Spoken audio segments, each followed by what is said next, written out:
Ladies and gentlemen, boys and girls, welcome to the first ever Flying V Tub Talk.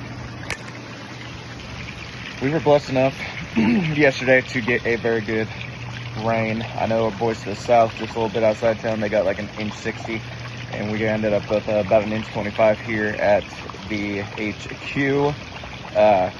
Can't thank God enough for that. We needed it bad, everybody needed it bad, and not only that, it was a great way to kind of cap off a lackluster harvest. So, great to get done, great to put a cap on it, and ready to start a new year. Sorry if the head glares a little bit into the camera, but people think you buy a hot tub to, sit at the end of the night, get a nice nightcap, finish off the night. Honestly, my favorite time to relax in this thing. Loosen up the back and you wake up in the morning, have a nice cup of coffee. Also, no free shout outs to the Kansas Wheat Association for their awesome mug. Support a local wheat farmer. Eat gluten if you can. If you can't, drink sorghum. Yesterday I had a great opportunity to go to an event called Farron's Con in Kearney, Nebraska, put on by Singular Agronomics, and they had a truly amazing panel of I'm going to call them industry leaders, because they are truly building something and promoting a way of thinking that you never would think to do. They are truly looking for ways to change the way we look at farming and producing our food differently. Taking what our grandpas, our dads, and forefathers before us built, and they are building something truly amazing on that foundation. From looking at the science of how different plant hormones work, then thinking of different ways to use different elements. We all grew up learning the periodic table of elements and having to learn them in chemistry class and every other science class.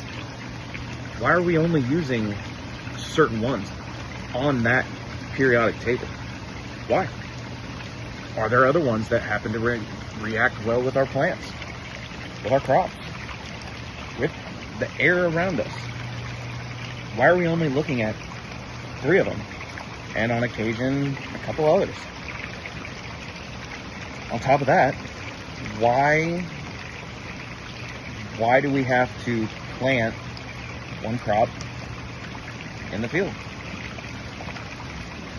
Had an opportunity to listen to Jason Mott talk about his relay cropping, planting 2 crops that you would never think to put together and making them work in sync together, and to use the old verbiage, iron sharpens iron. So to hear what I have seen on his journey that he has had and has promoted and talked about on social media for not sure how long. I think he said around 2017 is when he really started kind of trying this stuff.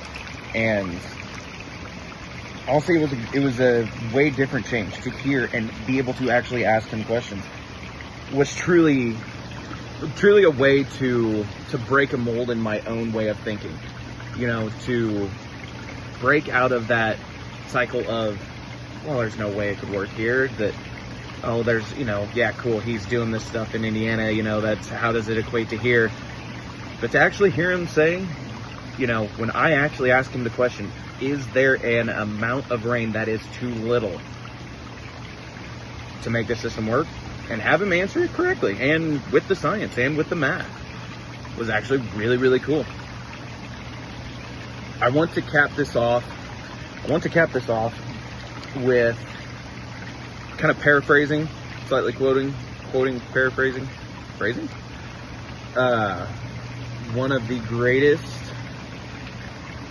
football coaches in college football history, the one and only Bill Snyder, Gonna tweak it a little bit, change this. The greatest turnaround and breakthrough in modern agriculture exists here today. It is not one to be taken lightly. If you haven't given a look to Singular Agronomics and what they are doing, you need to. Cheers, gents.